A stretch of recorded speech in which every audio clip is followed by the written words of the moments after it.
ग्रस्त में रहकर जिन संतों ने भगवत प्राप्ति की और इस जन्म को सफल बनाया, उन्हीं संतों की तरह मुझे भी प्रिया प्रीतम की प्राप्ति करनी है। मेरे जीवन श्वास श्वास का बस यही एक ध्येय बन गया है। हाँ, नाम जप करो, श्री जी के आश्रित रहो, अपने मन की एक एक वृत्ति को जांचते रहो, कोई ऐसी वृत्ति न उठे जो भगवत विरोधी हो, जो हमें प्रभु से विमुख कर दे। और नाम जप करते हुए प्रभु की लीलाओं का गायन, लीलाओं का श्रवण, लीलाओं का चिंतन और श्री जी की सेवा विराजमान करो, उनकी सेवकाई करो। उससे हमारा मन बहुत जल्दी उनमें आसक्त हो जाता है। श्री जी में मन आसक्त हुआ कि शरीर आसक्ति घटी, शरीर आसक्ति घटी कि विकार नष्ट हुए, प्रेम जागृत हो गया। यही उपाय है। संतों में स्त्री पुरुष शरीर का भेद नहीं होता, संत तो संत होते हैं। भेद किया दंडकारण्य के ऋषियों ने कि शबरी स्त्री शरीर और अमुक जाति की। तो आप देख लो, सरोवर में कीड़ा पड़ गए और प्रभु किसी भी ऋषि के घर नहीं गए। कहाँ अगर कोई श्रद्धा रखते थे तो उनसे पूछ लेते थे, कहाँ है शबरी माँ, कौन सा आश्रम है, इतने में निहाल करते थे।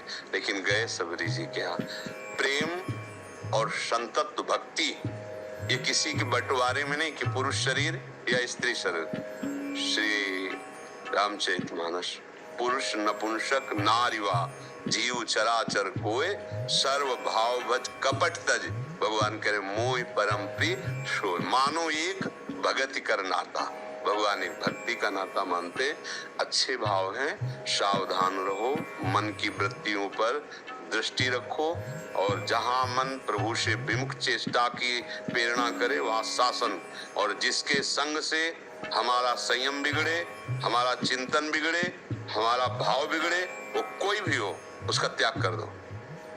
जाके संग कुमति मति उपजय, करत भजन में भंग, तजोरे मन हरि विमुखंग। वो कोई भी हो, उस पे हमारा ये नहीं कि कौन, कोई भी हो, जिसके संग से हमारा भाव बिगड़े, हमारा संयम बिगड़े, हमारा चिंतन बिगड़े, प्रभु से विमुखता है, वो कोई व्यक्ति हो, वस्तु हो, स्थान हो, इससे हमें कोई मतलब नहीं।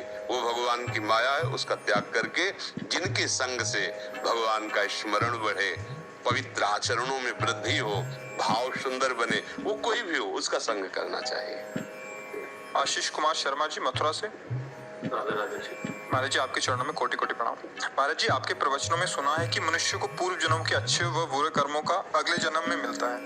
यदि उसका अगला जन्म मनुष्य है तो उसके बुरे कर्मों का परिणाम बचपन से ही क्यों भुगतना पड़ता है? क्योंकि बहुत जन्म है ना पीछे से, पहला जन्म थोड़ी है। अभी तो प्रश्न किया था किसी ने, क्यों गर्भ ही में नष्ट हो जाता है? क्यों नष्ट हो जाता है? उसने तो अभी कोई कर्म नहीं किया, अभी तो माँ के गर्भ में है, लेकिन उसकी जो रचना हुई वो कर्मों से। संचित कर्म का परिचय जानते हो?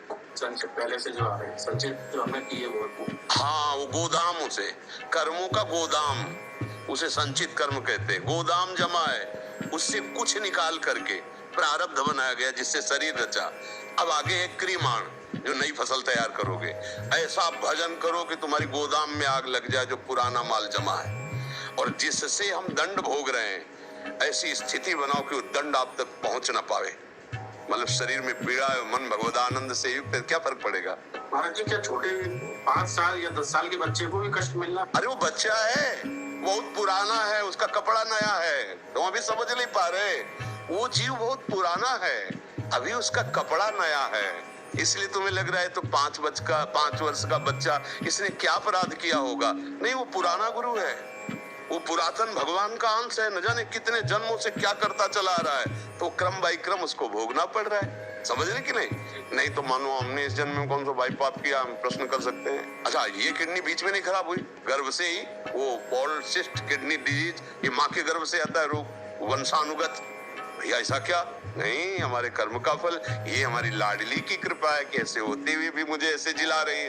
ये हुआ नई खेती, पुरानी खेती आ गई और नई खेती ये हुई, नया कर्म जो भगवत आश्रय भजन हुआ, मस्त बेपरवाह की। अगर हमारी बात मान लो तो अभी बेपरवाह तुम हो जाओगे। हमारी बेपरवाही कितनी है उसका असर तुम्हारी छाती बताएगी। अगर हमारी बात मान लो तो गेट से निकलोगे मस्त निकलोगे। जब तुम हमारी वाणी तुम्हें मस्त कर सकती तो हम कितने मस्त होंगे अनुमान लगा लो। अगर पवित्र हृदय नहीं तो हमारी बात नहीं समझ पाओगे। ये प्रारब्ध कर्म तुम्हें दिखाई दे रहा, किडनी फिडनी को चले हम, न इसके सहारे है न इसके सहारे जी रहे हम। किशोरी जी के सहारे है और किशोरी जी के सहारे सारे जी रहे पक्का, इसलिए किसी दिमाग का हाल करता। इनसे कोई फर्क थोड़ी पड़ता है हमारे, क्योंकि हमको ऐसी ठौर मिल गई कि इनका कोई परेशानी नहीं। अभी छूट जाए, अभी नष्ट हो जाए, अभी मर जाए, कोई फर्क नहीं पड़ेगा। वही हम पहुंचाना चाहते हैं, वही भाव तुम्हारे अंदर डालना चाहते हैं। अभी हो कि भाई खूब स्वस्थ हैं, खा पी रहे, मौज मस्ती करे, तो भाई ये बोलेंगे हम तो बीमार आदमी, बीमार होके हो जानते हो कई बजे 2 बजे रात्रि से वहां चलते हैं। और एक बार झपकी नहीं लगती कि हाँ क्या प्रश्न, ऐसा नहीं है।